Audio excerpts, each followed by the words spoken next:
Hi, welcome to our channel. హోరాహోరీగా సాగిన సింగరేణి గుర్తింపు కార్మిక సంఘం ఎన్నికల్లో సిపిఐ అనుబంధ ఏఐటియుసి సత్తా చాటింది. మొత్తంగా 1436 ఓట్ల తేడాతో గుర్తింపు సంఘంగా ఎన్నిక కాబడింది. ఇక సింగరేణి విస్తరించి ఉన్న 11 ప్రాంతాలలో బుధవారం జరిగిన ఎన్నికల్లో మొత్తం 39,773 మంది కార్మికులకు గాను 37,447 మంది ఓటు హక్కు వినియోగించుకున్నారు.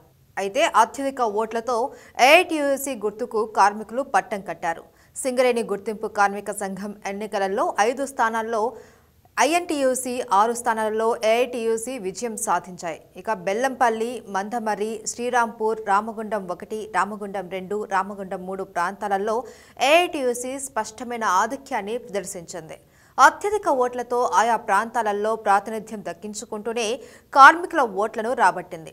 ఒక్క శ్రీరాంపూర్లోనే 2166 ఓట్ల ఆధిక్యం చేజిక్కించుకోవడం పోలింగ్లోనే టర్నింగ్ పాయింట్గా నిలిచింది. ఇక కాంగ్రెస్ అనుబంధ సంస్థ ఐఎన్టీయూసీ ఇల్లెందు, మణుగూరు కార్పొరేట్లో ఏఐటియుసిపై స్వల్ప ఆధిక్యంతో ప్రాతినిధ్యం నిలుపుకోగలిగింది.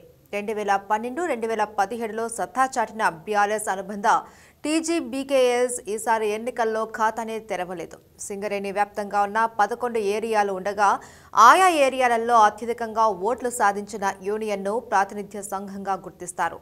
11 ఏరియాల్లోనూ అత్యధికంగా ఓట్లు లభించిన యూనియన్ను గుర్తింపు సంఘంగా ప్రకటిస్తారు.